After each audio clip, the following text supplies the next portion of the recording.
Pulp MX Network production.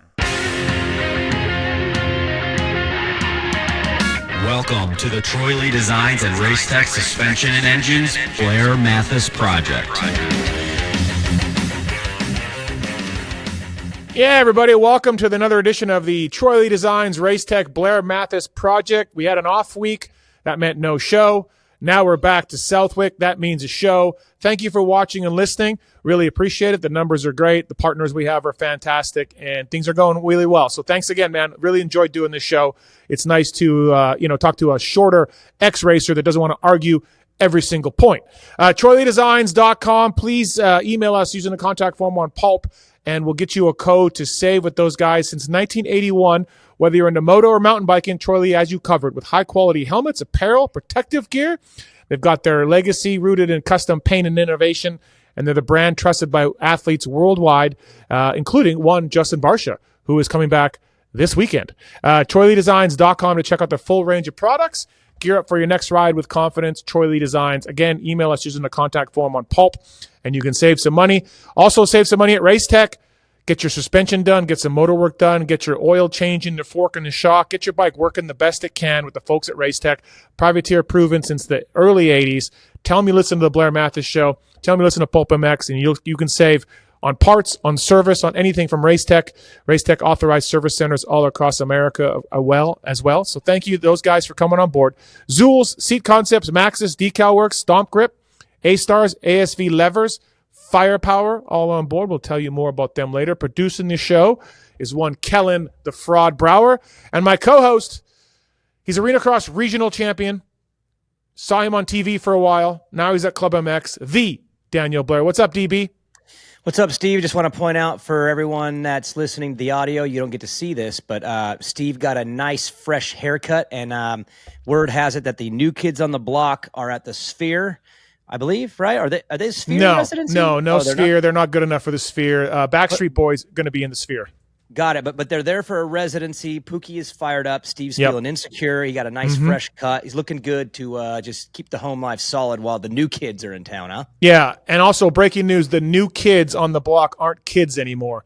They're all pushing mid-50s. So just in case you guys are wondering, the I'll Be Loving You Forever kids are long gone. A couple of them don't even have hair. So anyways, lots to get into. Southwick, I love Southwick. I didn't go last year. I'm going this year, of course. I love the fact, Daniel, that there's a track. Now, is it Lomo? No, it's not, but it's our version of a sand track. I absolutely love the fact that it came back on the circuit. It was gone for a few years. Love that it's back because sand is a great equalizer. I don't see Jet or Deegs, losing because of the sand, but, I like the sand. I like this race being back. It's super cool to watch. I agree. It reminds me of kind of the Daytona of Supercross, where it's that one-off track, that one-off race that's different, where you've got to be a little unique to the environment. And I think it's cool that it comes after the off week, too, because essentially the riders get to go sand riding for a couple weeks. And Club MX, that's how it's been. There's multiple tracks here, but they've been all on sand now for 2 weeks because it's a specialty kind of race. So I like that it's in that Daytona vibe where it's, all right, this one's different. We're going to approach it different. We're going to go train something specific, get it over with, and then get back to the rest of the tracks that are kind of similar. So for me, that's what I look at it as. It's that outlier round that's unique in format, or at least unique in approach, unique in bike settings. And it just looks different. I mean, there's so many good tracks on the circuit. I'm guessing you'll agree with me on this, but the Redbud, Millville, Budds Creek, Ironman, I think our schedule is super good right now with tracks, but this is that one that's completely different. And visually, I enjoyed on TV just having a different one. So yeah, I agree. And like you said, for bike setup is key. Slow down that rebound, stiffen up that compression, drop the forks down, all of that kind of stuff. And I've noticed over the years, definitely riders at this track and Washougal are the ones where riders come in and they start to complain about their base setup because it's sand, because it's, different bumps, that kind of stuff. Kellen, you are going this weekend to Southwick. You went to High Point for the first time. Have you been to Southwick before? I have not. This is going to be the last one to check off the list. I've been to every other national on the schedule except Southwick and High Point. And so now High Point's checked off. Southwick is going to be this weekend. Yeah, wait till you see it because it's kind of like, obviously it's not far from Fenway Park, but it is a little, I call it the Fenway Park of motocross, where you may think it's big and like it's really small. It's crammed in this town. Yeah. You're driving by a school, you're driving by houses, you're like, what is going on? And then the footprint of the track is pretty small. It reeks of like Fenway, like just a small piece of property holding this iconic racetrack. So yeah, I'll be interested again, Kellen, to talk to you about what you think. Yeah, I'm excited. Like, it's definitely one of those that's been a bucket list for a long time, and all the things that you said, I've heard about it. So I'm kind of keen to like do that. Walking from the baseball field over and looking at the track kind of thing is going to be pretty cool. So yeah, stoked. Now, as always, we're going to have some weirdos qualify really well because of the way the qualifying sessions are, and I hear people complain about that, and they don't like that, and like Tony LaRusso, who is 45 years old, New England legend. He is going to try and qualify. The track will be smooth for him. I believe he's doing 250s. Look, the factory guys got a lot of advantages throughout the year. The fast guys get a lot of advantages. They got great bikes, teams, all of that. I don't want to hear this change the qualifying because the track is so smooth at Southwick. I don't want to hear it, man. Hey, factory guys, this race kind of sucks for you in terms of gate pick and qualifying. Oh, well. Sorry, like, I don't want to hear it. Daniel, where do you stand on this stuff? I am on the opposite. It's funny how you come in saying I'm a shorter racer that doesn't argue as much, but we're going to have to argue right out of the gate. I think the qualifying system is one of the dumbest parts of the sport, period. But hold on. In general or at this race? Every race. Oh, okay. Well, that's a different argument than what I said. Okay.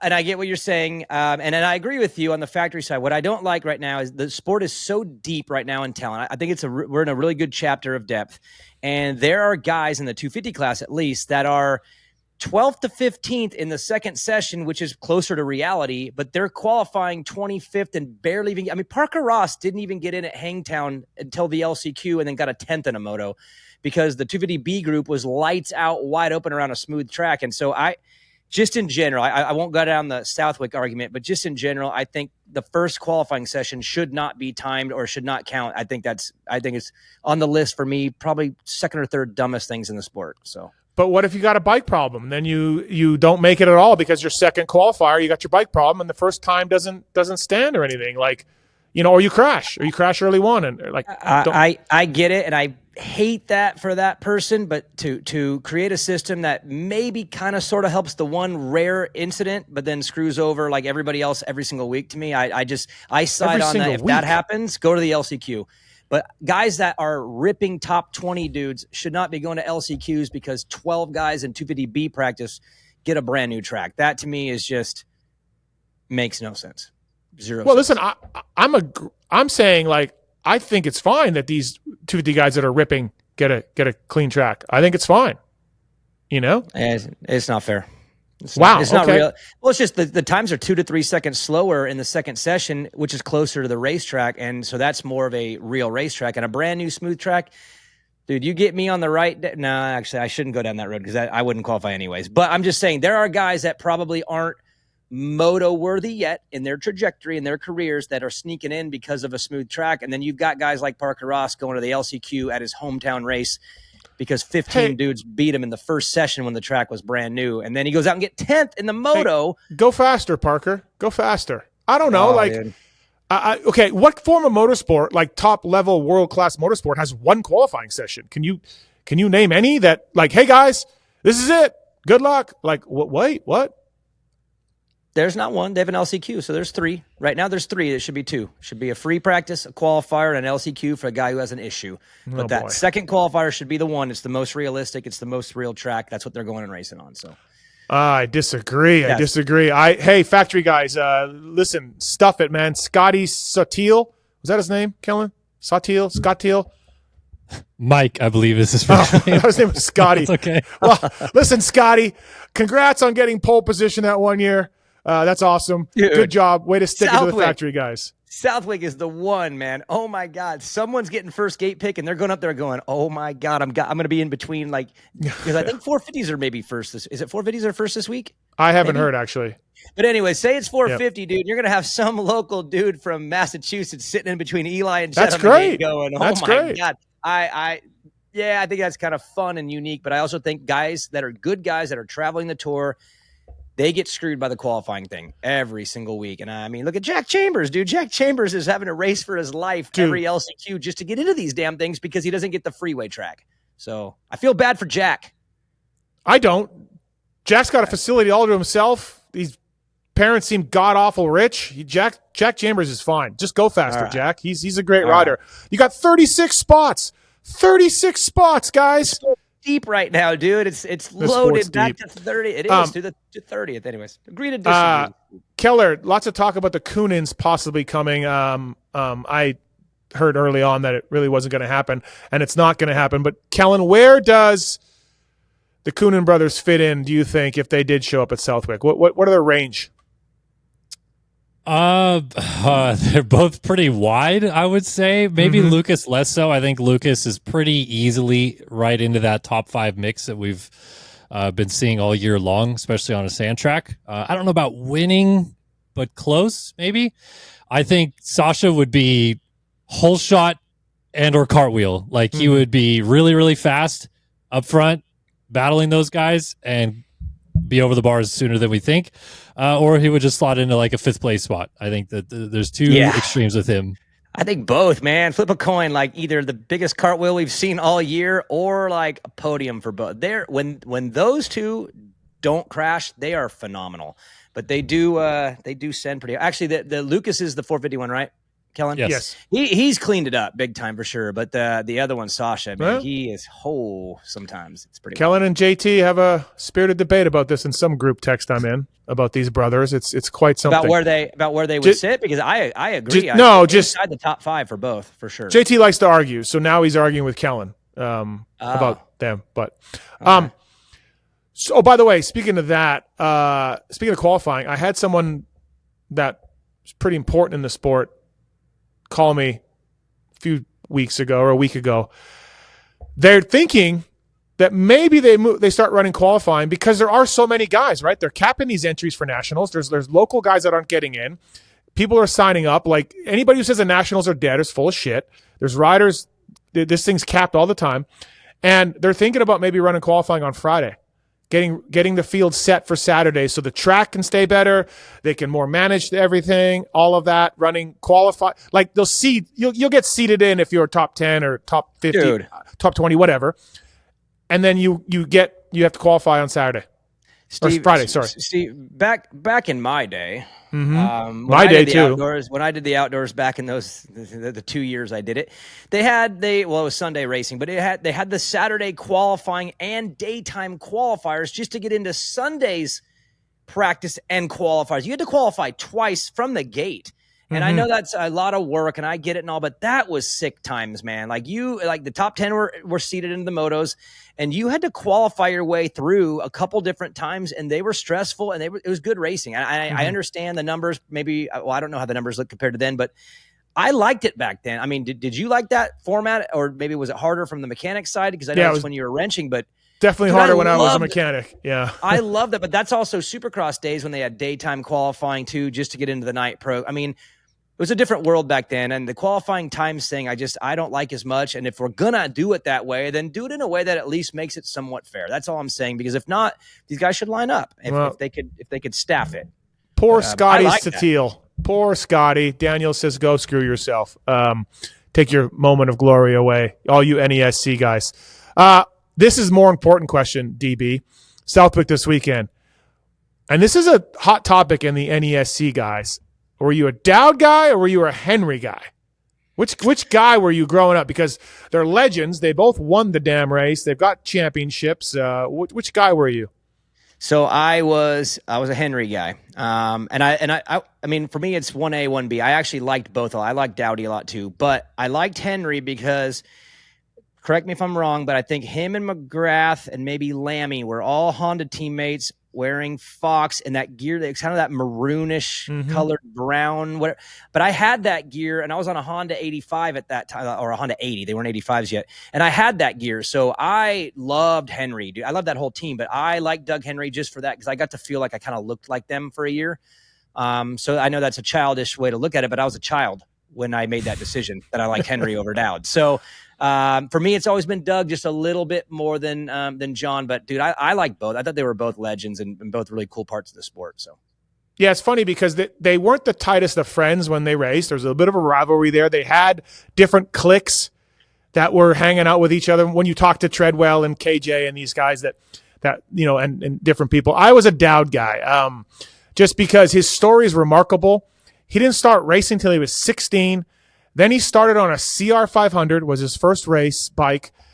And then I think it's starts at 16, and 4 years later, he's scoring points at a national, something like that. It's incredible, Dowd's career.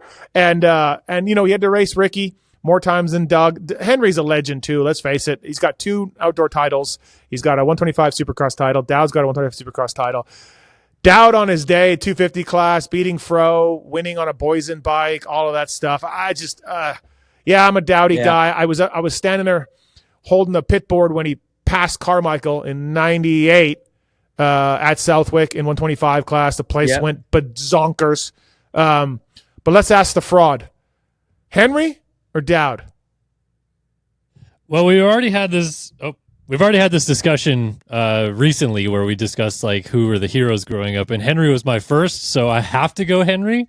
But I loved both of them. I mean, it's as weird as it is. I wasn't like the flashy. I didn't go after the flashy guys when I was young. I like the hardworking guys for some reason. But I did lean Henry a little bit more than Dowd. So big Timmy Ferry then, hardworking guys. Big Timmy I did Ferry, like Timmy too. Yeah, Timmy was cool. Timmy 1 year, I've told this story before, but 03 or 04, I'm like, dude, Dowdy's coming. At this point, Dowd was long done of his factory days. He was 40-something years old. He's a privateer, and I'm like, dude, Dowdy. And he's like, Dowdy? I could beat Dowd with an eye patch on. I'm like, okay, bro, whatever, man, because he's coming for you this weekend. This is Timmy factory Yamaha days. First moto, late in the moto, Red Dog's third, Dowd's fourth. Timmy throws it into a snow fence or crashes into a snow fence late in the moto, and Dowd gets him.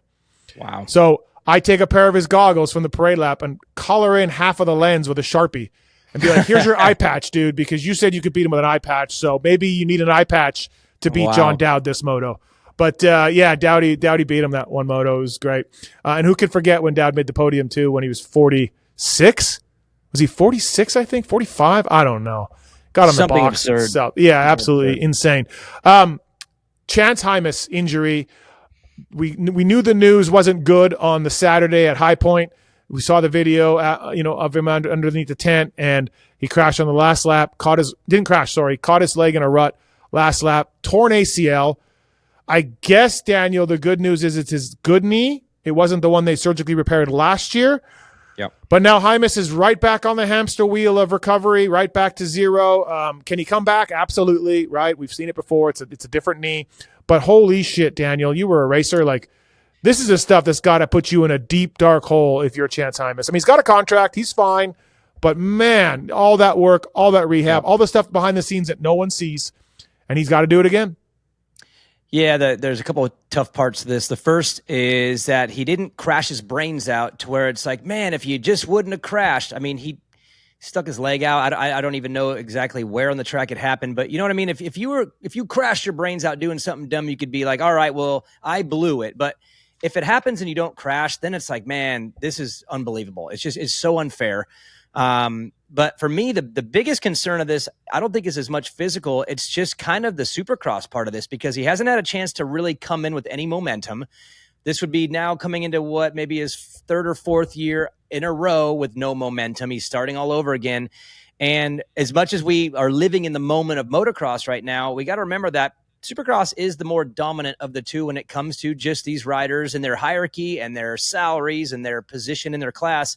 And you've got Juju and Cole Davies and these guys coming up that are younger than him that are kind of like really going for it indoors. And now he's got another year coming off of an injury. So he's not really getting to kind of get that indoor momentum going. And he's kind of turned into this outdoor guy. And I don't think that's great for him just moving forward, because his value now is seen as, well, he's really good outdoors, but the Supercross stuff really isn't that great, but it's not really that fair.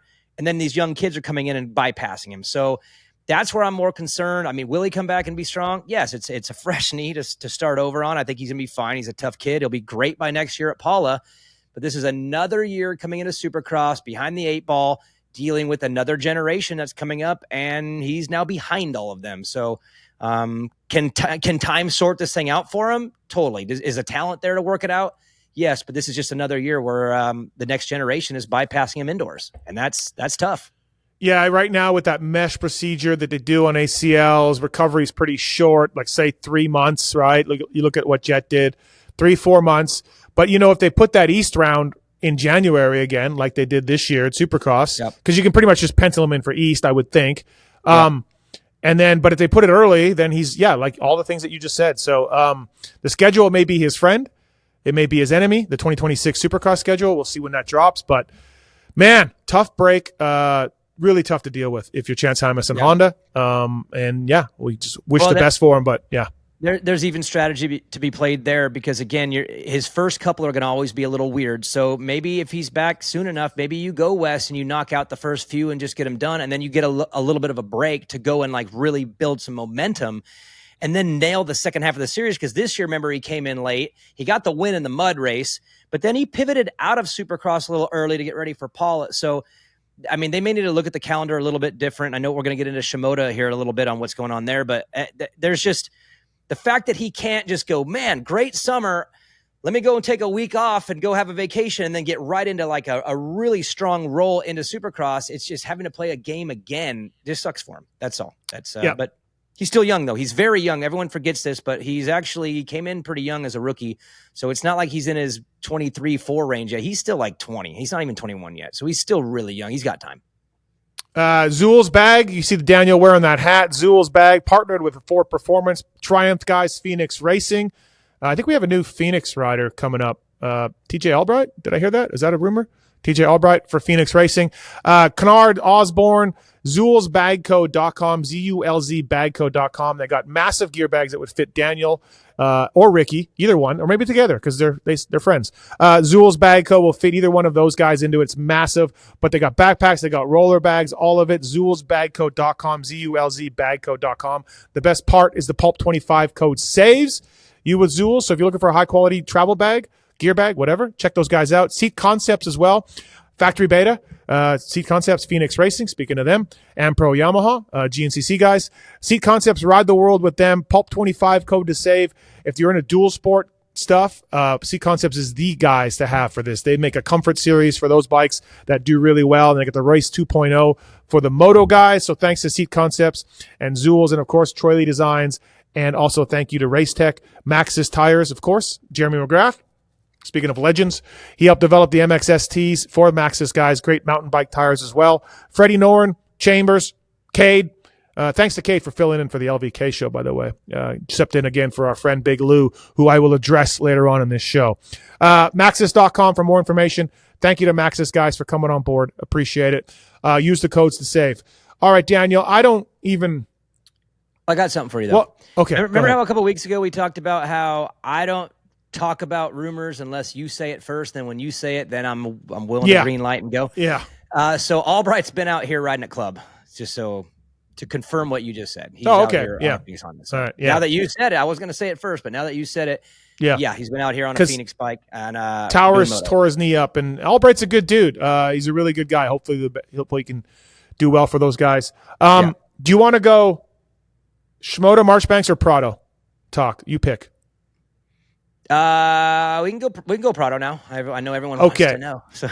I'm tired of talking about Jorge Prado, but one would think after Cowie being there all last week and testing with him, and Sand being a little, he's not a great GP sand rider. Like, I don't think it's like a Hurlings level, but he's certainly comfortable in the sand coming from Europe, even though Southwick's not Euro sand, but whatever. You gotta think this is a better shot than we've seen for Jorge Prado.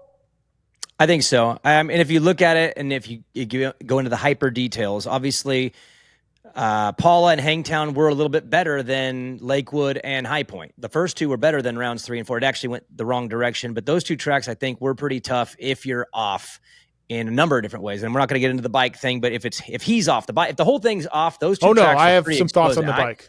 I know you do, but I'm just saying those 2 rounds were very exposing if things aren't right.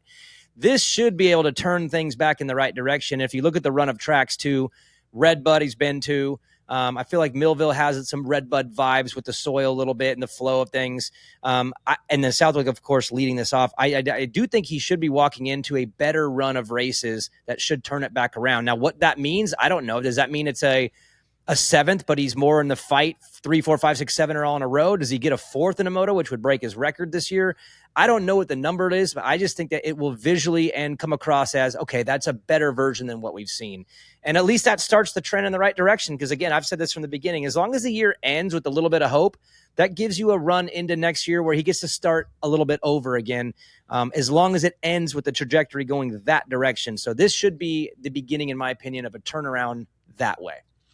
So people that I talked to, obviously, like I said, Cowie was there last week. Daniel, I'm sure you saw them testing with him. Yep. People I talked to say, yeah, absolutely not happy with the motorcycle. Not happy, which we can gather. But one of the things that's a problem, from what I gather, is he practices too slow. He practices at a speed and says things are good, we're okay, bike's fine or whatever, and then wicks it up at the race and the bike doesn't work. And the team's like, well, okay, let's look at your times, and you're going faster. You're going faster than you were on Wednesday. You're also going faster in the moto than you were for qualifying. So that's an issue that they're working on. Like, you need to bring the intensity during the week at practice so that we can dial this bike in for you the way you need it to. So that's been an issue they're working towards and trying to fix it. But people I talk to are mystified on what's going on, but that's where they're going to start. Yeah, that all makes sense too. I'll tell you right now, I actually, the first day that they got here, spent some time with his dad and talked to his dad about just everything. And you know what he said, which was pretty cool, because I've never heard it broken down this way, but he actually said the bike isn't bad. It's just not right for him yet, and they're still just figuring it out. And that actually makes a lot of sense to me, because if the bike was bad, this is what he said: a bike is a bad bike if you've tried everything and you've been through it all and you can't get anything right and it's just a bad bike. That's a bad bike. But it's not a bad bike when you're just going through the process, and they don't really have that history. Again, Cowie doesn't have the history with someone like him. He doesn't have the history with that manufacturer. And he said, we're just trying to get it right, but it's not a bad bike. And to me, that makes a lot of sense. And from what I could tell just from them being here all week, they were trying a lot of different things, from suspension to different things off the start. So to me, they're going through the process and checking boxes on trying to get it right, or righter for him, which makes total sense just in the process of the summer. Now, what you're saying, I think, can be true, because he does ride by himself. He does ride with the group too, but he rides by himself sometimes when he's trying different things. And honestly, when you are on the absolute race wick and being pushed your hardest, bikes react a certain way. And we actually have to tell all of our riders the same thing. If you're riding in a way that's comfortable, taking lines that are comfortable, your bike might feel a certain way. And then you go to the races, and that intensity, the pressure, all of that, the track going to crap, that's going to bring out a whole new thing. And from what I gathered just in my conversation with his dad, is they're going to have to be doing some predictive settings and kind of getting in front and taking some gambles and some guesses on what it's going to be on a race day. So, but that's him also learning the American way and learning the American system, and learning that the 450 class right now rides absolutely wicked like they're on 250s all the time. I mean, if you look at AP right now and Justin Cooper and Eli, they're riding 450s like 250s. It is all in every second. And from when I watch the GPs and I watch Jorge's past, he didn't have to ride that way to be successful. He rode a lot smarter and was able to gain a lot of success by being smarter than everybody. And here you're running into like 6 or 7 guys that are on the wick the whole time. So to me, it's adapting to the American way while adapting to the motorcycle, and being realistic that this isn't going to be as smooth early as it may be late. But everything you said is 100% dead on, and I think that's part of the learning curve. So, but that's the relay information I can give you. His dad was super honest with me and said it's not a bad bike. We're not sitting here saying it's a bad bike. It's just not right yet for us. Did they point to Phil's bike and say, "No, that's a bad bike"? We didn't get into Phil at all. I don't even know if I don't know how that relationship's gone. So Phil went bicycling with him. Yeah, Phil went bicycling with him. So, I mean, hey, Jorge, if you really want to judge your fitness, go with the 38-year-old, guy mailing it in, I guess. I don't know. So making friends, man. Making friends on the property. Obviously, the practicing thing, the people I talk to are on the green side, right? So the people that I talk to that are on the rider side of this told me that someone in Jorge's camp is showing video, because I've been on my show saying, look, his start at High Point up a hill was good. His start at Lakewood up a hill was good. So don't give me that stuff about the bike being that slow. Now, the people that I talk to say that they have been shown videos of Jorge's starts at Lakewood and at High Point that were absolute money, like rocket out of the gate, his typical Jorge Prado whole shot stuff that we've seen in Europe. And that after he did this lightning fast jump, the bike got eaten up. So they're sort of, this stuff's all behind the scenes and politicking and this and that. But some people I talk to are like, hey, he got incredible jumps at these races and still came out only 4th or 5th or 7th or whatever it was because of the power of the motorcycle. So stay tuned, everybody. We'll talk next week on the Blair Matthes project about Jorge Prado, I'm sure. It's an interesting topic. If you go on YouTube right now, every single moto show, it's Prado, everyone's Prado opinions. And obviously that's because he's a 2-time MXGP world champ who came here, and it's a big deal, right? This doesn't happen all the time at this age. Usually we'll get a Roxon or a Mooskin, or we'll get them younger.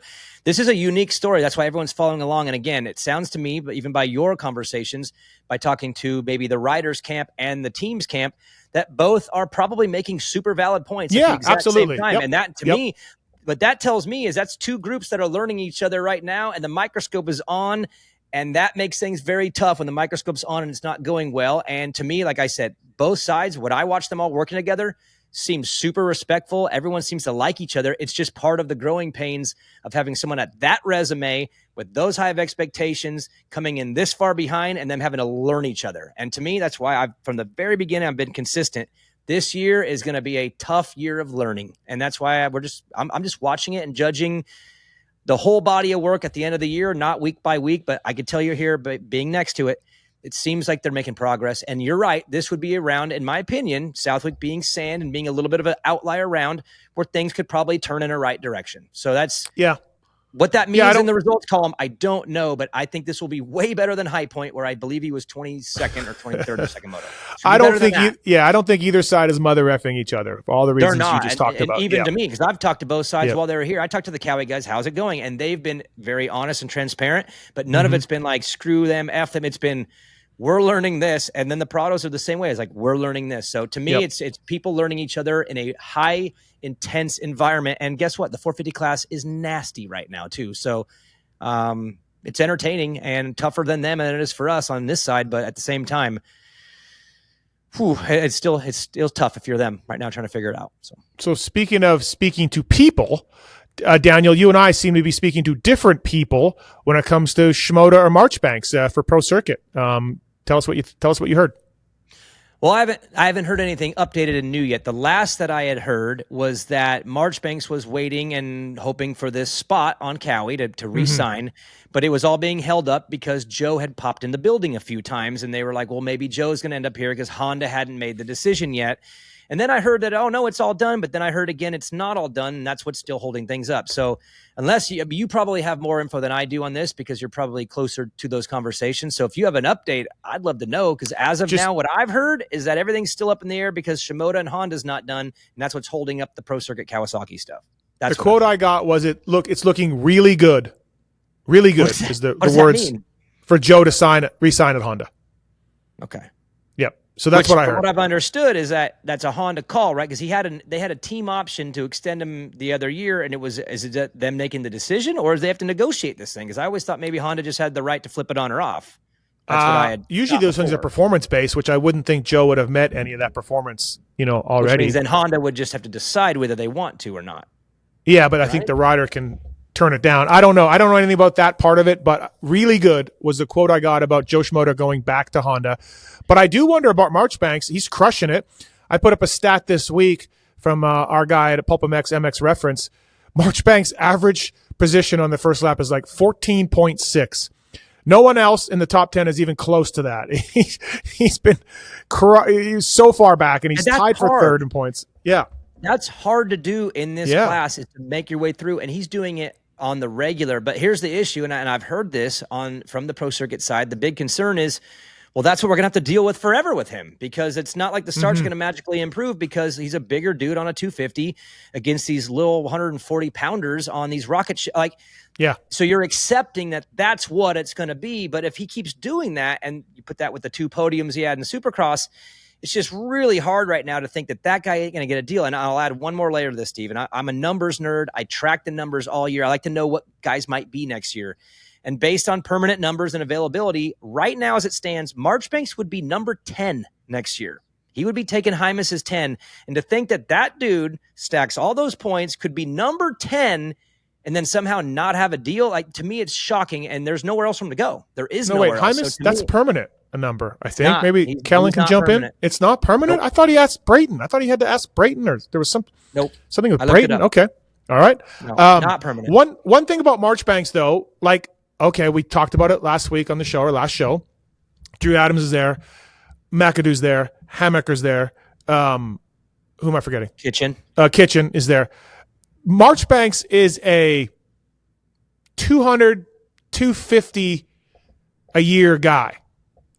There. And if you add up the salaries of the guys I just mentioned, that's a lot of money for Cowie to lay out for 250 salaries. And they may just be like, look, our 5th guy has to be, a up and coming kid that rides for $100,000. Cause if they sign Marchbanks for 200, 250, dude, and McAdoo's at 300, Kitchen's probably a 300 guy. That is a huge salary. His way, and he probably accelerated as well. And you're 1,000% right on this. But here's the problem: is they're trying to win a freaking championship, and they haven't done that in so long. So they're trying to. When you have not won in a long time, you load the deck with guys that you think can do it, and you don't really have the chance to develop the young one because you don't have that luxury. That's where KTM has been really, really not lucky, because they've earned it. But they've been able to put Juju in there and Ryder D and then Cochran, because Hampshire and Vial have been winning them titles. You have the luxury to bring up some younger ones like that. But if you're Cowie and you haven't won anything, you've got to load the deck and go win. That's why you let a Landon Gordon walk away and go to Star Yamaha and go after Marchbanks and add a 5th guy for 200 or whatever. But again, that's the model that you have to chase when you haven't won a title. If they'd won a title or two, then screw paying the 4th and 5th guy. Go get some kids and throw them in there. But that's the non-luxury of not having recent number 1 plates on the wall, is you don't get the luxury of developing, because you've got to go and find a way to win something. So it's a tough model for them, but that's due to their lack of number 1 plates in a long time. Yeah. No, listen, it's unbelievable. These anvils that are falling on Mitch Payton, and we just saw one in Salt Lake City, right? It's absolutely nuts. Thanks to the folks at Firepower. Club MX guys use Firepower parts. Do you guys use the batteries, Daniel? Do you use anything else? Do you know? I'm not on that part of the pro. I don't pay attention to any of that. Daniel Blair does not know anything about Club MX, and they use batteries at Firepower Parts. They use lots of things from Firepower Parts, and you could use lots of things from Firepower Parts, like loading ramps. If you go around and you're like the Hamburglar and you steal loading ramps from people, and you're running around the Southeast collecting loading ramps from poor, unsuspecting people, well, then when you need one, you can get a Firepower one. It's fantastic. Great stands as well. So thank you to firepowerparts.com. Also, Stomp Grip. The guys at Stomp Grip came on board last week. They sent me some stuff from my bike, but I don't know how much riding I'm going to do because it's hot as balls here. My Loretta's qualifying was a disaster, and my 2026 is coming soon. So I may just wait on the Stomp Grip install for the 2026. So I'll let you know, people, on that Stomp Grip. PulpMX 25 for 10% off on Stomp Grip. Trusted by guys across Supercross, Motocross, Off-Road. They deliver traction and action when it matters most. They got 3D grip tape to help reduce arm pump, improve body positioning, protect your plastics and frame from wear and tear. And they got custom dirt bike kits specifically designed to fit your bike. They offer universal dirt bike kits that you can cut to fit, which is how I used to do it back in my day. Back in my day, we would trace the frame out with cardboard, with a piece of cardboard, and that would be our jig all year long. and then you would cut the frame tape that you bought at Home Depot around the cardboard jigs that you had. But Stomp Grip has made it way easier.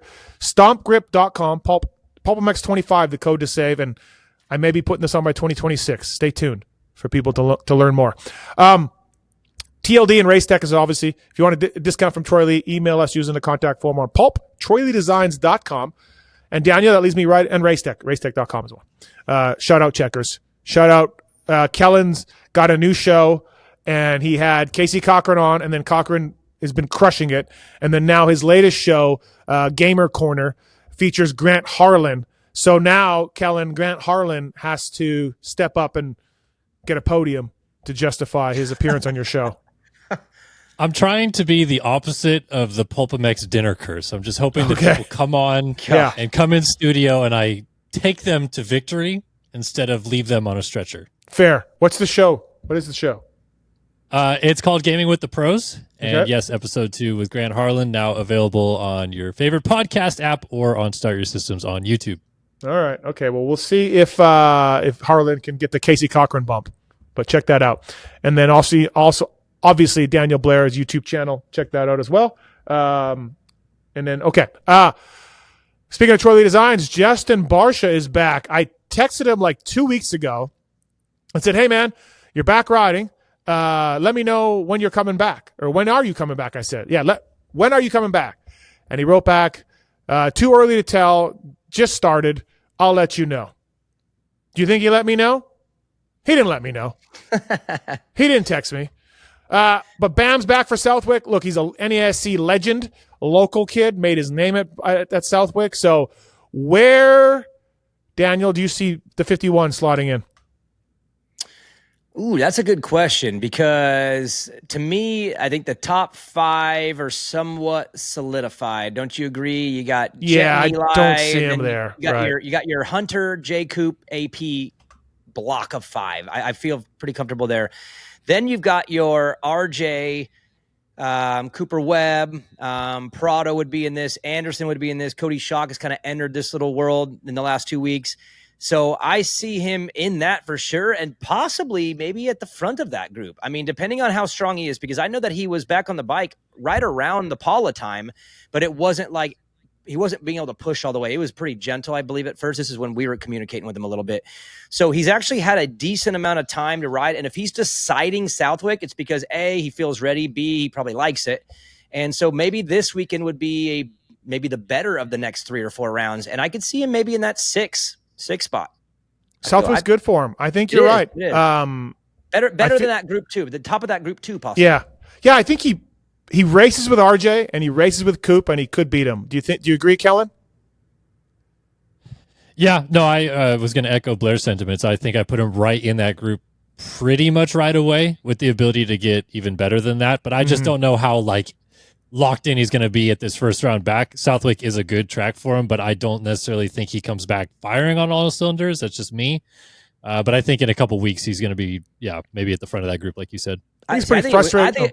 I think it could go the other way, because he's a big first race guy. Anaheim 1's always a big one. First one back. I feel like he comes in pretty emotional, and I think he'll do good because of the sand. And then I think Redbud and Millville might actually settle him in a little bit. I mean, we'll see. It'll be fun to cover for us over the next few weeks. But I could see an emotionally charged, local vibed feeling burst at this one. And then the reality is, oh, damn, like RJ is better than I thought. Webb's maybe still getting better every week. Maybe Prado's getting better. So I think it'll go the other way. Everything's be better at this one than the next 3 after. I'm with Daniel. The fraud's wrong again.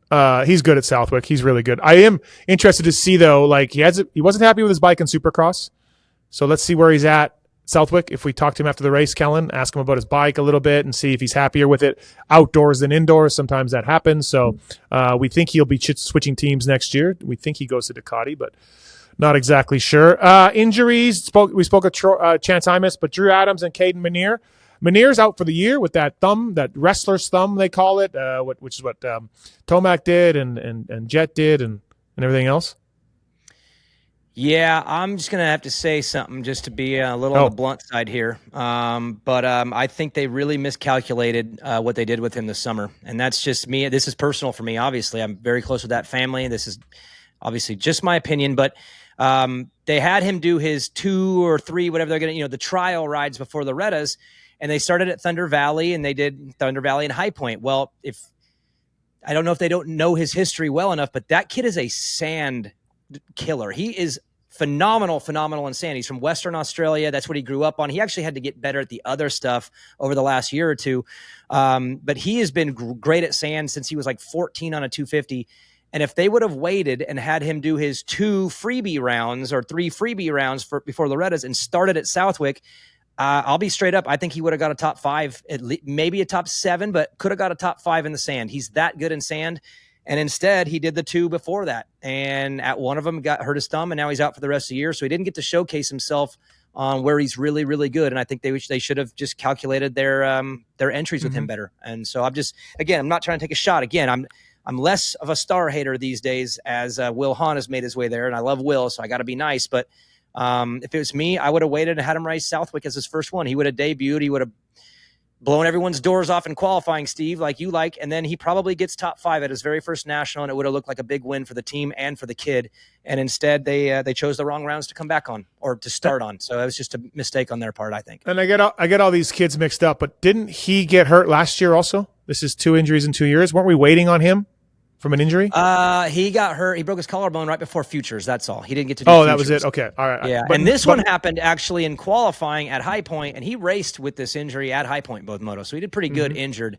But it's just a bummer. Again, like you want to be able to showcase these guys in a situation that really gives them a chance to pop for you. And if they would have just been a little bit more patient and waited and had him debut at Southwick, he would have lit the world on fire. And it would have looked like a brilliant move. And instead, now he doesn't even get to do that race. And now he's off for the rest of the summer, and he used up his 2 rounds on tracks that really didn't suit his style, for being honest. So I think just a mixed up calculation. Kellen, make sure you title this Blair Hates on Star again, and maybe 3 or 4 explanation points. Done. Yeah. Just to get that, That's to fine. get those clicks. And Drew Adams out for probably not that long. Broken finger. It happened second moto at High Point. So Drew Adams will be back before not too long. So interesting to see that. Okay. Thank you to the folks at Alpine Stars Protection, and love those guys. Whether it's the neck brace that they came out with years and years and years ago. Chad won a title on way back in the day. Elbow guards, knee guards, all of it. Alpine Stars Protection. They got that Tech Air thing coming out, I think soon, I hope. I don't know. And thanks to the folks at Alpine Stars Protection, ASV Levers, Decal Works, Stomp Grip, Maxxis, Firepower, Zool, Seat Concepts, TLD and Race Tech, and Decal Works, Daniel, and ASV as well. Yeah, I'll start with Decal Works. And it's funny you were talking about the Stomp Grip days and having to cut it out yourself. Well, remember back in the day when we had to buy numbers from the dealership and stick numbers on the bikes?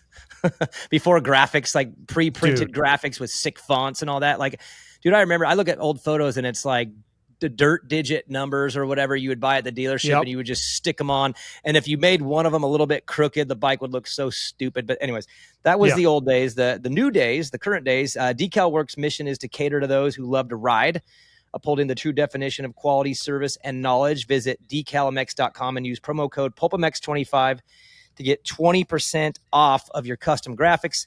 And ASV is pumped to announce that they have joined forces with Jeff Emig and ODI Grips to offer the Emig Pro Pack Plus. The package features an Emig branded ASV F4 lever kit with matching ODI Emig V2 Pro Lock-On grips in exclusive colorways. You can get those in black, gold, and white. ASV products are tested and used by the top AMA Pro racers. Check out the new Emig Pro Pack Plus at asvinventions.com. Use the code PulpMX in all caps for 20% off. I've got, and speaking of my 2026, I got ASV front brake lever on my bike. I like it. I like how thin it is. I like how the progressiveness of it. Our guy, Bob, I don't know him that well, Daniel. You go way back with him. Now, it's not a big deal because I was once a factory mechanic, but Yamaha is going to want my bike back. Do I take the ASV lever off, or do I count on Bob to give me a new one for the 2026?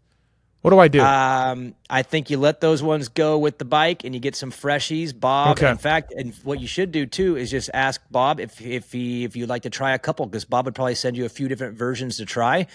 We've done that out at club. They send a bunch of different ones for the kids to try because there's options. They don't just make one; they make multiple. So I'd let that one go, start fresh. Bob will hook it up and ask him for a few options. So you could actually test, Steve. You could be a test rider for ASV. All right, Bob. I guess Daniel's just giving away your product. There you go, Bob. Bye-bye product. He's cool with it. He's cool with it. He's all about development, and he'll love your opinion. So it's super early, but MXDN, Ironman coming up.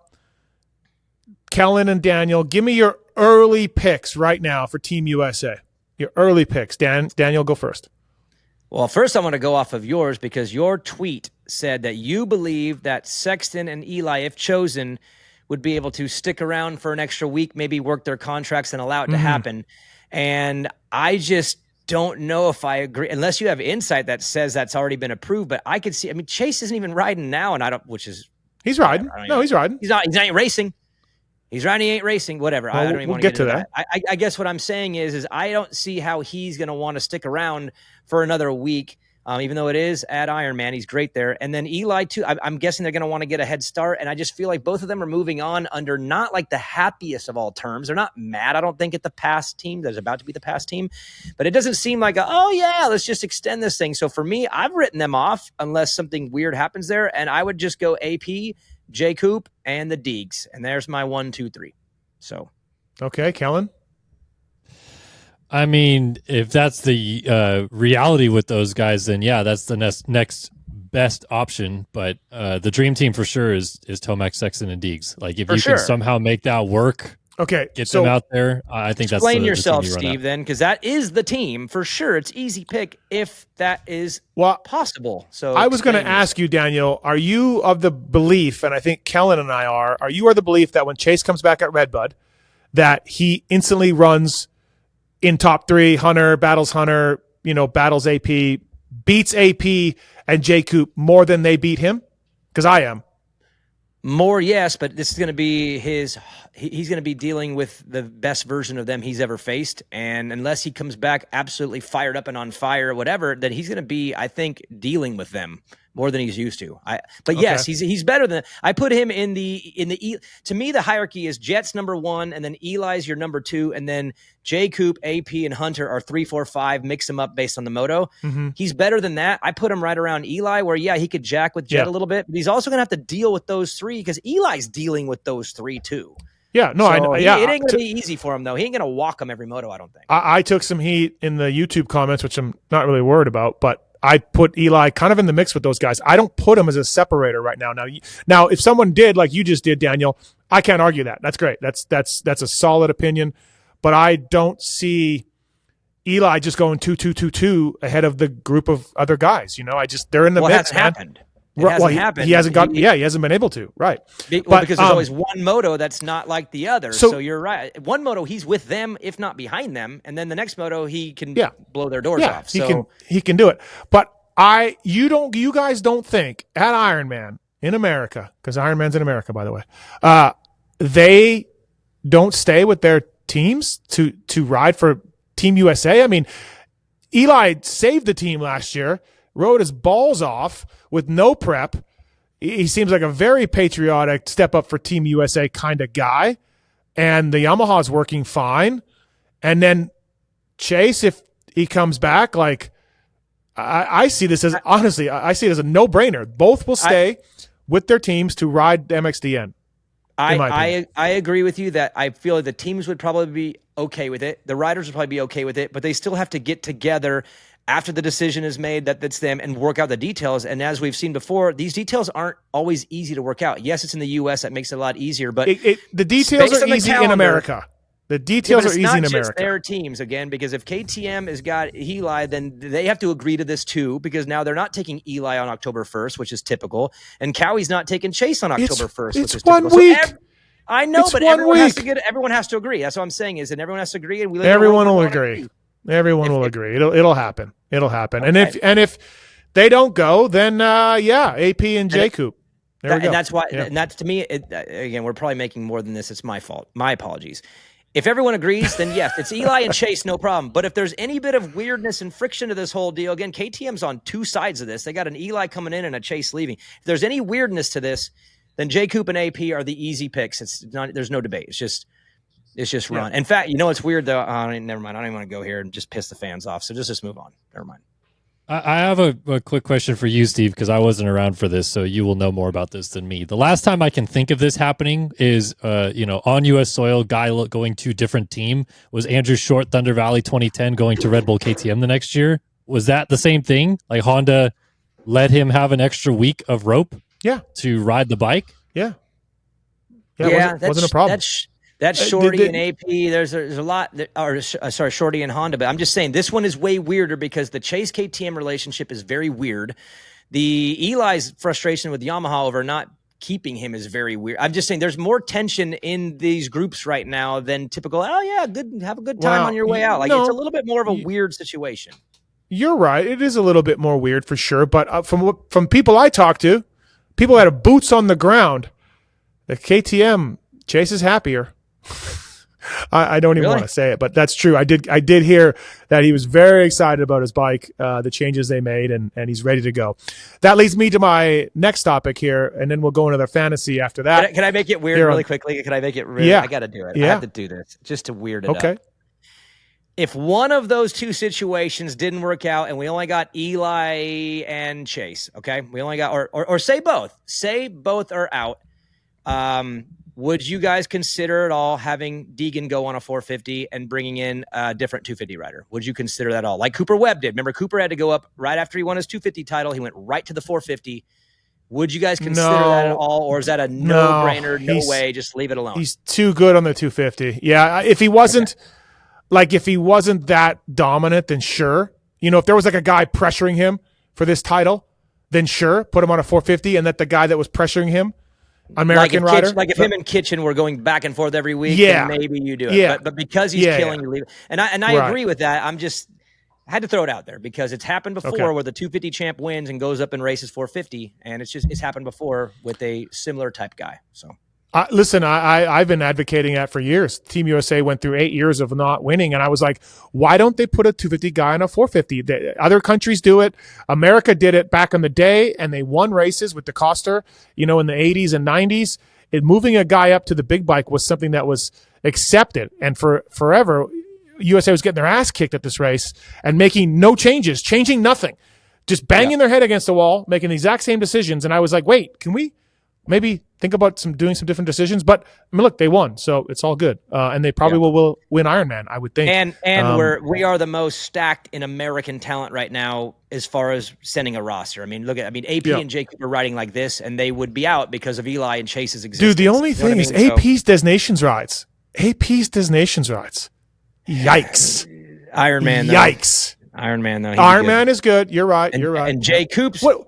Jay Cooper is a Motocross Nation crusher. He crushes Motocross Nations. Justin Cooper does. Fraud is saying no. I mean, aside from AP's disastrous second moto at Ernay, his Nations rides have not been bad. Red Bud on a 250F? Okay, because he crashed and got hurt on Saturday? You crashed.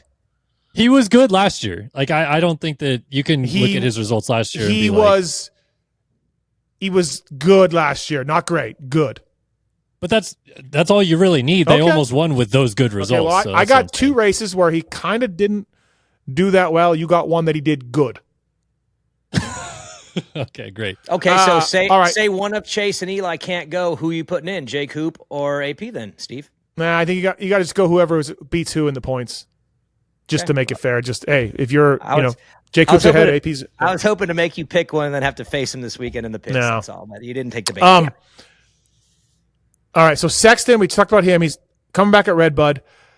Our buddy Lewis Phillips from Vital MX, he's not been able to do the LVK show. Seems to be okay to do a Vital pod, though, but can't get out of bed to do the LVK show. He had to go to ICU for a little bit. He's on demand. He's feeling better. We should see him at Red Bud. But my theory is, and I say this, with no hate comms and everything else, but he and Chase Sexton are tight. They're buddies. Lou's feeling fine. Lou's got no problems. Chase crashes out at Paula. Lou gets sick a week later, starts feeling run down, ends up in the ICU, and can't go to any races. But everyone, he's going to make it to Red Bud when Chase comes back also. So if there's this movie and I'm not saying he's faking this because he was in the ICU and he was legitimately getting some care from professionals. So my theory is not that he's faking this, but if you ever seen the movie E.T., E.T., the longer he goes away from his spaceship, he starts withering and drying up and turning white and shriveled up, and the flower starts dying, and then the ship comes, flowers up, E.T.'s alive, we get him on the ship, we bicycle over, the moon, and we get him to the ship, and he's fine. I think Lou was in the ICU on his deathbed, gets word that Chase is riding again, Saw him being banged up. Saw on Instagram. Saw him on Instagram, got healthier, not shriveled up, not white anymore. Now he's getting better and better. Chase is coming back to Redbud, and like E.T. to the spaceship, Lewis will be 100% at Redbud with his buddy Chase Sexton. Daniel, not a bad theory. So what you're saying is the heat at Hangtown didn't get him. It was the broken heart. The broken heart at Fox got him. It just took a week to finally settle in, and then he had to go to ICU over broken heart. Yeah, he, like E.T., he started dying internally. All his insides turned to mush, and he started dying internally until Chase started riding again, and now he came off of his deathbed like the Ultimate Warrior, and being pinned in a wrestling match. And now, coincidentally, he will show up at Redbud with Chase Sexton, and he will be like E.T. He'll be 100%. That's my theory. I'm gonna go with I could see it. I could see it. It makes more sense. Really workshopped. Yeah, I really workshopped that one out. Right. Thank you. Okay, fantasy picks here on the Troy Lee Designs Race Tech Blair Matthes project from High Point. If you can go way back, Kellen, there was some debate on social about you writing the wrong position down for Maximus Volan, but you did indeed correct yourself. I see that on the list. All right, so I was given Jason Anderson. I said 10th. He got 7th. So I was 3 off, right? Did I get that backwards? Yeah. The Pope, Roman Pep. I said 14th. He got 23rd. I believe the second moto Mud did him in.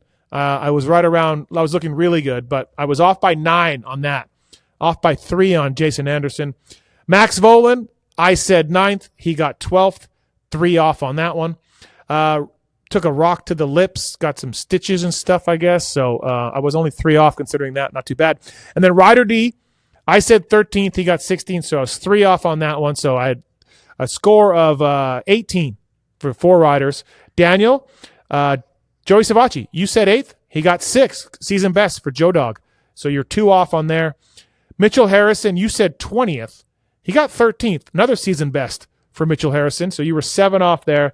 Masterpool, you said 7th. He won there the year before. Well, Masterpool got 13th. It's time to, I think, readjust our Masterpool rankings. You were 6 off on that. And Mikal Harup, who had a late crash, did well in the first moto, I believe.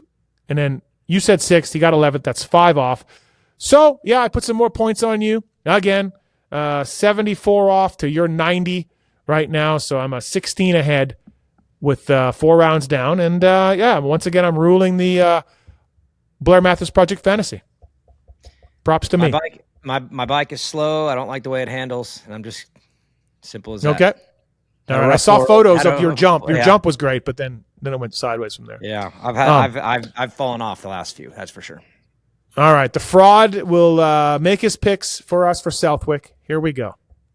All right, let's lead off with Steve once again. How about RJ Hampshire? Florida guy. How about I get to go first one of these weeks too?